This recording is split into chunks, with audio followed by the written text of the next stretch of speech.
It's important to recharge, but when you go on vacation, please don't hide the key under the mat. That's safe-ish. We know safe-ish home security hacks don't actually work. We just use them because they're easy. ADT's systems help keep you safe and secure and are customizable to your needs. ADT offers tools and services like 24/7 monitoring and cameras you can check from virtually anywhere with the ADT Plus app. Visit ADT.com or call 1-800-ADT-ASAP. Don't settle for safe-ish. Get ADT. From fitness routines to mental resilience, navigating personal goals to tackling burnout, we all need a little help being human. That's what the LifeKit podcast from NPR is here to do. If you're looking to move with more intention or just need thoughtful guidance on living better, LifeKit delivers strategies to help you make meaningful, sustainable change. Life doesn't come with a manual, but every day you're making choices, some big, some small, that shape the direction of your life. LifeKit offers real stories, relevant insights, and clear takeaways to help you meet those decision-making moments with confidence and clarity. The thing about LifeKit is I feel like so often the episodes are specifically what I need at the moment. Like they recently did a one about dealing with neck pain. When I was dealing with neck pain, the timing was so perfect to give me those practical tips that I needed. With LifeKit, you get help tackling common issues like relationships, finances, parenting, and your career. Then you walk away with a game plan you can implement right away. LifeKit isn't just another podcast about self-improvement. It's about understanding how to live a little better starting now. Listen now to the LifeKit podcast from NPR. Lemonada.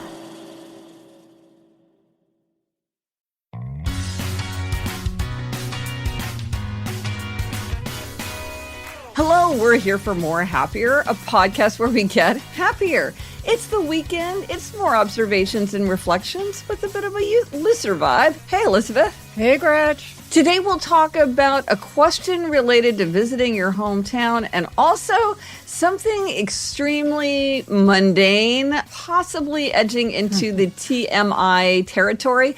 But first, Elizabeth, what is something making us happier? What's making you happier? Well, Gretch, what is making me happier is that I am now upping my Orange Theory visits to 3 times a week so that I can get to my 100 number.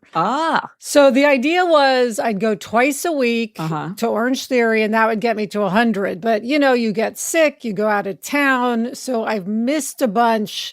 And I realize if I want to be on track for the 100, I have to do more. And I've been saying that for weeks/months. But now I'm finally doing it. So it's making me happier that I'm following through with my plan. Once a week, I'm doing a treadmill class. That's what I've added in. So it's kind of different. Okay, so a few questions about this, because of course, as somebody who studies habits, I'm fascinated by this.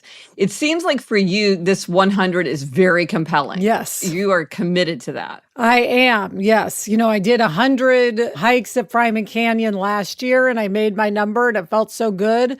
So now I want to feel that same gratification this year. I think it's a good lesson for obligers. Different forms of accountability work for different obligers, but this is good to know that you feel very accountable to sort of a number aim, 50 or 100 or 25 minutes a day. For you tracking like that, you do feel very accountable to it. Yes. And one thing I like is that it is for the year and it's the number. So it's like, again, if I don't go for a week because I'm out of town, that's fine. Right. It's knowing the overall number I'm going for. Okay. And here's another question is, you know, I often say that for me, it's easier to do something every day than to do it some days.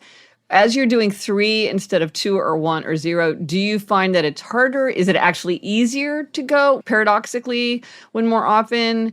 Is it just another thing for your schedule? How would you characterize that? It's about the same, I would say. I think it's hard just because, you know, I have a lot to do. So finding another time is kind of hard. But knowing I have to do it makes it easier, if that makes sense. Right. Committing in my mind to doing it makes it easier to go. Yes. Even though technically it's the same amount of hard or easy. Right.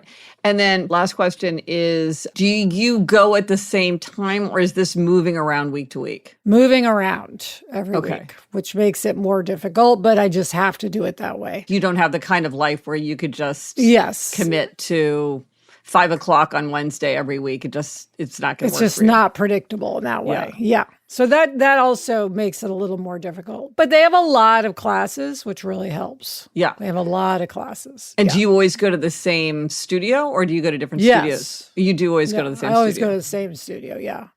So that's what's making me happier. Well, that's a very big, ambitious aim, and that's a lot of Orange Theory. I mean, was it last year or 2 years ago when your aim was to go one time to just try it out? Well, no, that's another thing I have on my 25 for 25 list, which is to try solid core, which I have not. You're always in the fashion of all these cutting edge new classes. Yes, I have not tried it yet, but I absolutely intend to before the year is up. Well, I want to say that if you try it, you should be able to count it double. You should be able to count it towards your 25 for 25, but it should also count as an Orange Theory day. I think you should just I make that call.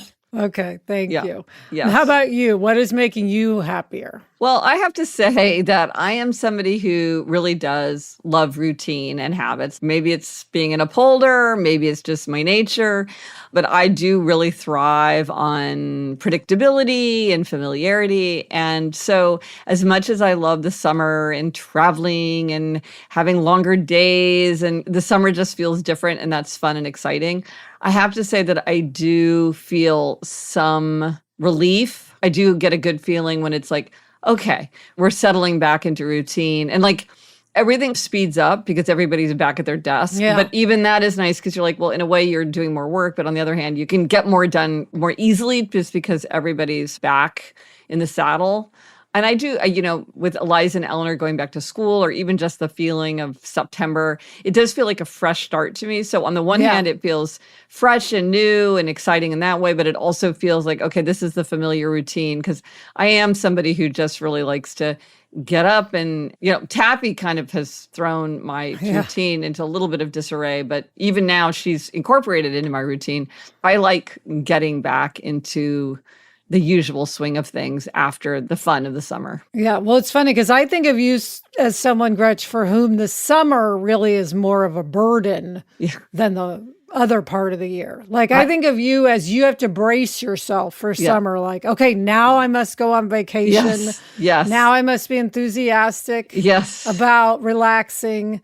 Which most people are not that way, but you happen to be that way. Yeah, I have to say, it does make me sound like such a killjoy, but there is that aspect of my nature. You could probably never go on a vacation again. And you like how it makes you grow to just, leave your element, etc. Yes. But you are not someone who's like, I'm just craving to get on a plane and go somewhere either to relax or to explore. You're very happy in your routine, which is wonderful. Yeah, there's good parts of that. And I will say, like, of the things that I actually anticipate in terms of like breaking me out of my schedule, the reading retreat, I was like, wow, I really am honestly looking forward to that in a way that other things, like, I know they make me happier. I know that Novelty, and of course, I feel incredibly fortunate to get to go. It's not like I take it for granted or I'm not happy about it, but just in terms of what suits my immediate nature. Yes, I am better suited to routine and habit, for sure. But yeah, I agree. The reading retreat, that was a revelation in terms of how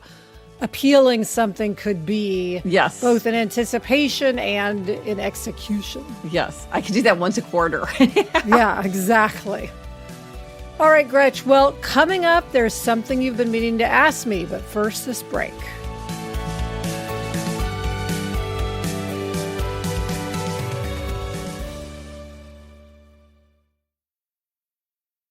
It's important to recharge, but when you go on vacation, please don't hide the key under the mat. That's safe-ish.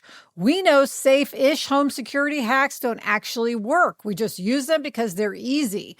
ADT's systems help keep you safe and secure and are customizable to your needs. ADT offers tools and services like 24/7 monitoring and cameras you can check from virtually anywhere with the ADT Plus app. Visit ADT.com or call 1-800-ADT-ASAP. Don't settle for safe-ish. Get ADT.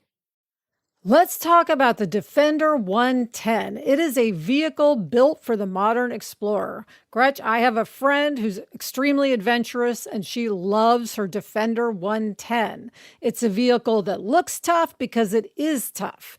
The Defender boasts an exterior design for optimum durability. It has a raised hood and sculpted grille that give the Defender 110 a modern edge. Yeah, it has 3D surround cameras with clear sight ground view that let you see underneath the vehicle and anticipate obstacles in rough terrain. Clear sight rear view offers an unobstructed rear view even when you can't see through the back window. Driver aid technologies make driving and parking simpler. Intuitive driver displays are customizable to your journey. Design your Defender 110 at LandRoverUSA.com. Visit LandRoverUSA.com to learn more about the Defender 110. Explore the Defender 110 at LandRoverUSA.com. Okay, Alyssa, there's something that I've been meaning to ask you because you and Adam and Jack were in Kansas City. You and I both like to go with our families to Kansas City in the summer for a summer visit. And I noticed that you were doing some new things, and it made me reflect that when I go with Eliza and Eleanor and Jamie, I like doing all the usual things. I kind of go through all the things that we always do and not really do the new things. So I just wanted to ask you, do you like to try the new things? Is it important to you to do the usual things? How do you think about that when you're visiting? Well, I do like to do the usual things. I like to go to Winstead's the very first day that I arrive. Sure, of course. There's certain stores that I like to go to. Halls. To go to Halls. I have a new store I love called Click Boutique. But see, there's a new thing that you're doing. You've got a new thing you're doing. Yes. You were writing about this on your Substack, and I was looking at your recommendations, and I was like, some of these are the old familiars, like Winstead's, Q39. But then there were ones I was like, oh, this is like a whole new thing. Well, I think either Mom or Mindy told me about that store. And yeah, I do. I like to keep up to date on what's happening in Kansas City. I like to go to new restaurants. A new restaurant opened near Mom and Dad that we went to. And I very much was like, okay, as soon as I get to Kansas City, I must try out this new restaurant. Oh, how was it? I didn't know you'd gone. Yes, very good. Okay. Now I can't think of the name, but it's on Main Street. And the other thing is having a boy forces me to try different things because, you know, I think we're two girls, you have two girls. So we sort of all really like certain things. And Jack's just like, he's not really interested in going to the miniature museum or he doesn't care about going to Halls or walking around the plaza. Yeah. So for instance, this time we went to Top Golf because Jack and Adam love golf.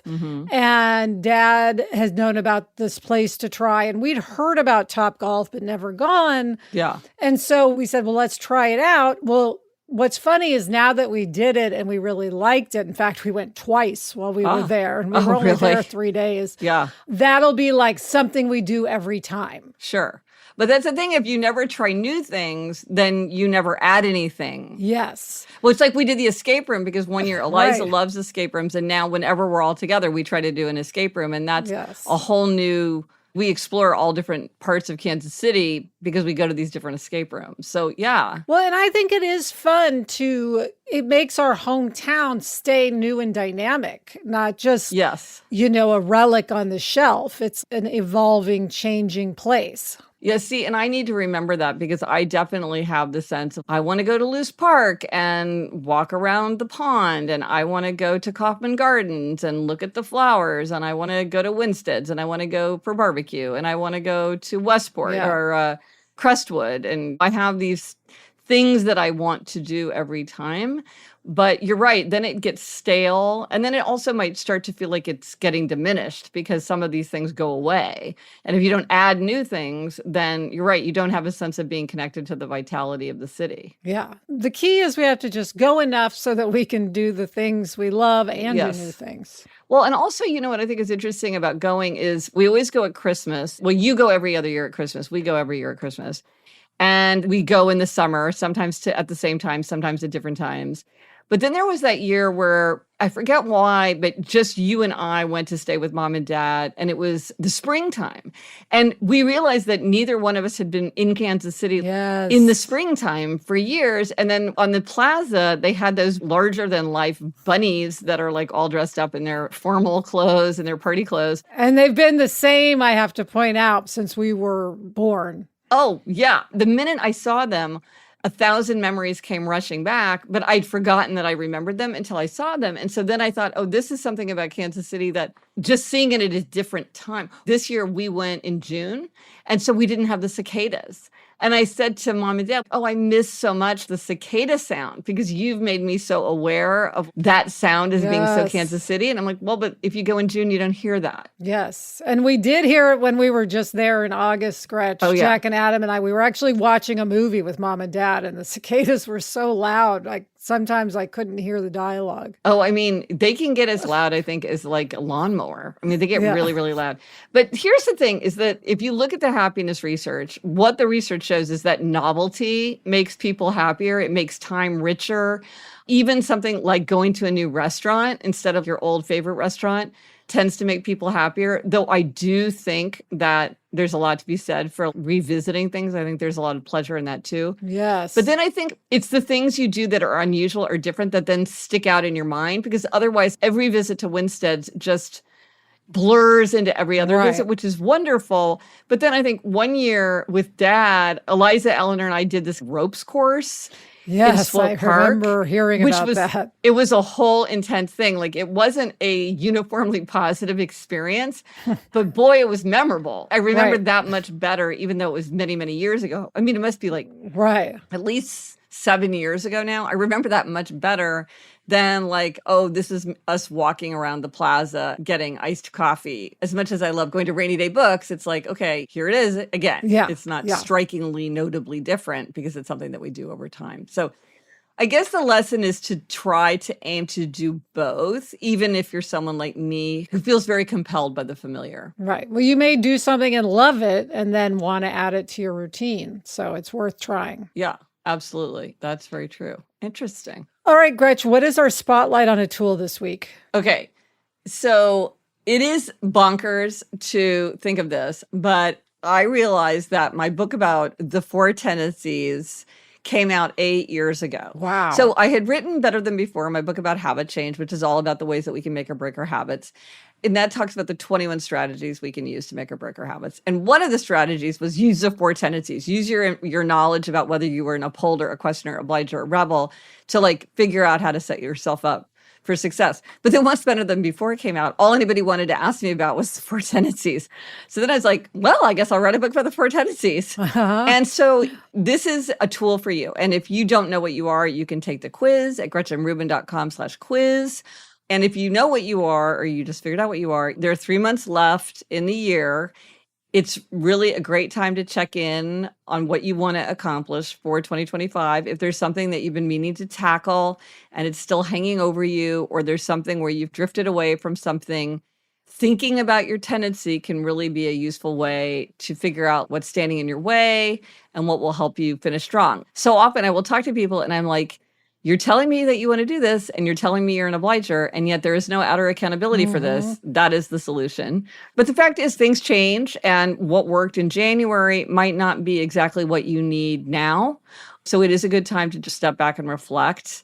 And the book, The 4 Tendencies, is really meant to be a toolkit. It is full of strategies of like how to deal with yourself in all different kinds of situations, very specific, and then also how to deal with other people who have that tendency, or how to like deal with relationships in different combinations. We just know how useful it is for people because, Gretch, anytime I meet a listener, the first thing they do is say, oh, I'm an obliger, I'm a questioner, I'm a rebel, I'm an upholder. I mean, invariably. Right.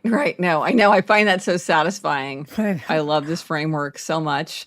And there's so much material on my site that is aimed at helping people deal with this. So if you go to happiercast.com/tendencies, or you can just go to my website and poke around. There's tons of stuff there, tons of tools. And again, you can take the quiz there. Just if you need a little bit of a boost before the year's up to achieve your aims for yourself. Excellent. Okay, Gretch, coming up, there is something you've been meaning to tell me, but first, this break.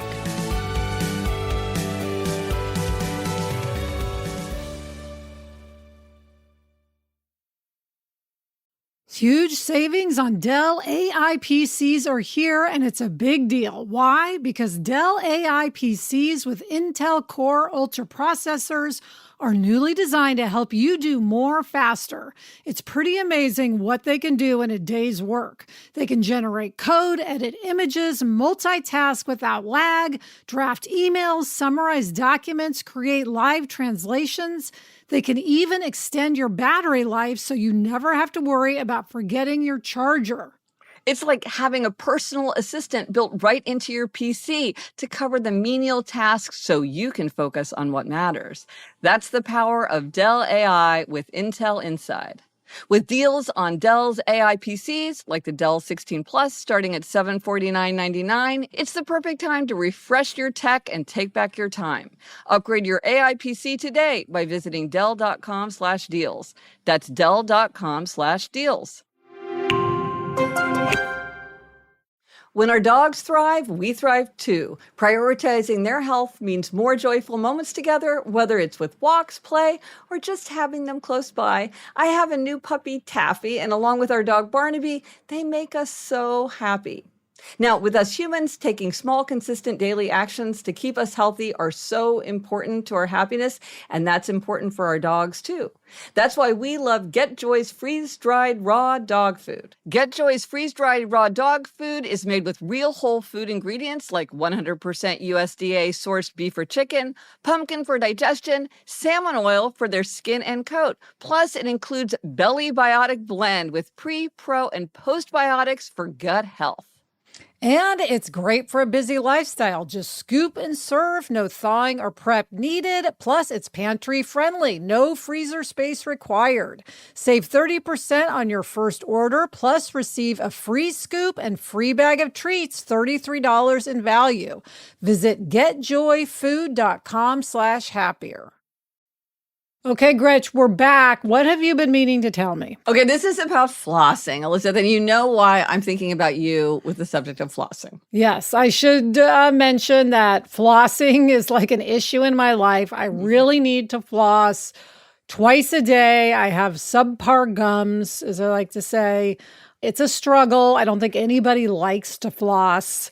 I have somewhat recently, gotten this device that's a toothbrush and a water pick because for some reason that makes it easier to do water flossing. I should mention that my dentist also wants me to water floss. So floss and water floss. Oh, both. Yes. Okay. But the water flossing, I was just like, that is not happening. And then Sarah convinced me to get this.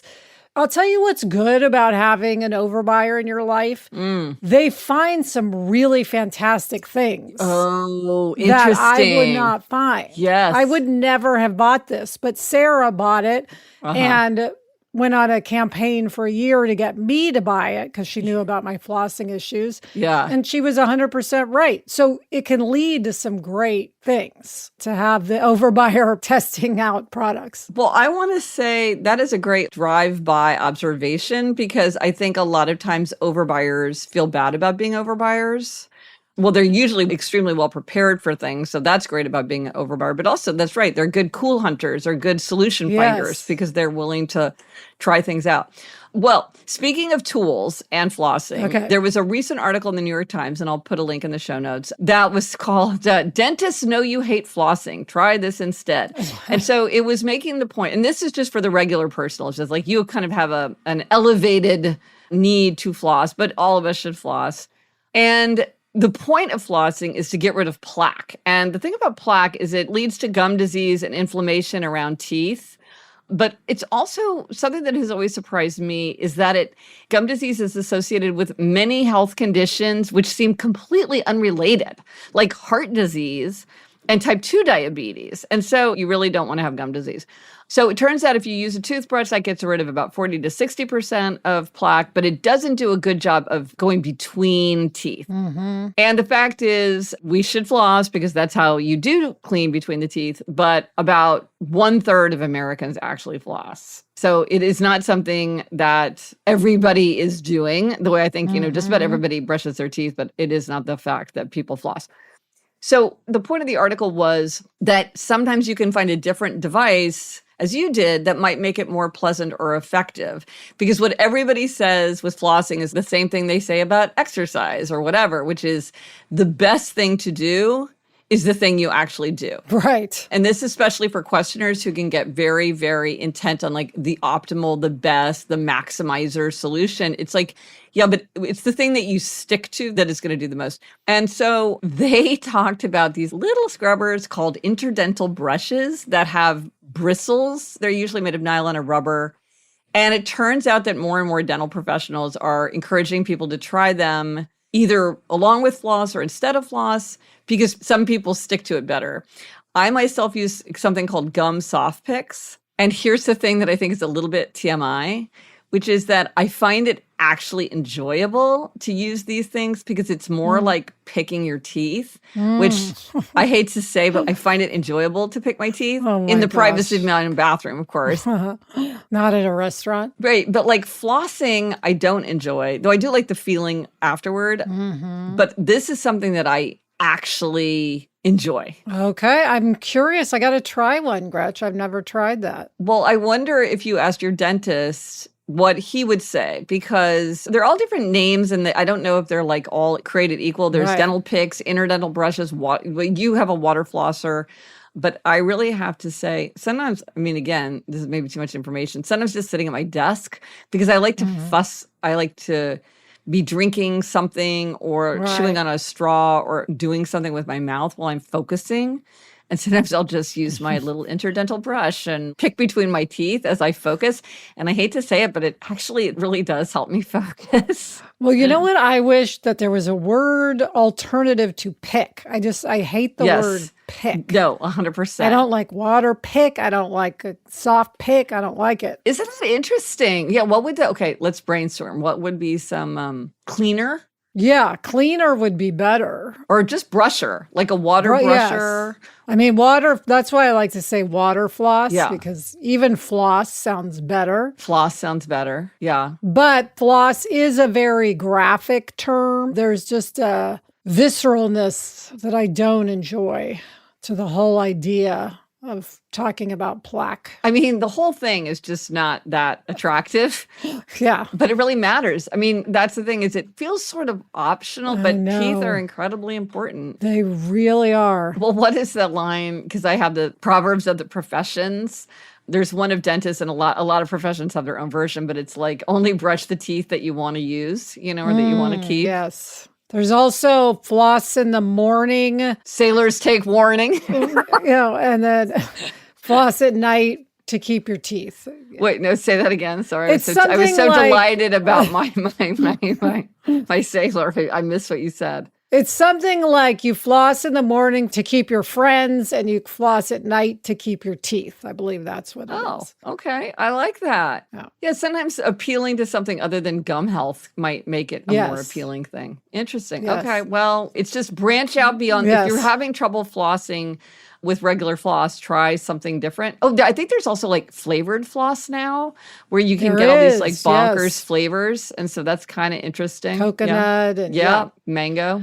Okay, Gretch, finally, what is our quote this week? This is a very thought-provoking line. I think it comes from the memoir Lab Girl by Hope Jaron. She writes, "Pretending that things are true is often more fun than knowing they're false." So, Elizabeth, are you feeling happier? Yes, I am feeling happier. Thank you to our executive producer, Chuck. If you haven't subscribed to Lemonada Premium yet, now is the time. You can listen ad-free. Just tap the subscribe button on Apple Podcasts or go to lemonadapremium.com. Bye, Gretch. Bye, Elizabeth. The best time to start a happiness project is 20 years ago. The second best time is now.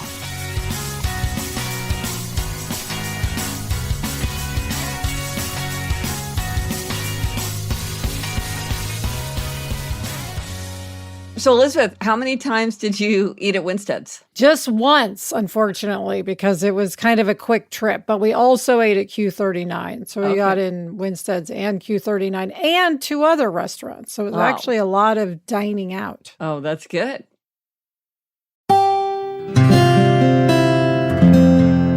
From the Onward Project. If you've been keeping up with the podcast, you know that last month, Elizabeth and I went on our first ever reading retreat, which was amazing. It was so fun, just eating, reading, and sleeping all day, every day. No sightseeing, no scheduling, no stress. And it got us thinking that you could really turn anything into a themed retreat. You could go biking, you could go hiking, you could do a board game retreat with friends, or a binge watching retreat. Whatever you're into, it's all about blocking out time and dedicating yourself to something you love. And while you're away, why not host your home on Airbnb? It's an easy, flexible way to take in some extra cash and make the most of your space. And who knows, that cozy reading nook that you enjoy in your house day to day could be the site of someone else's first annual reading retreat. Your home might be worth more than you think. Find out how much at airbnb.com/host.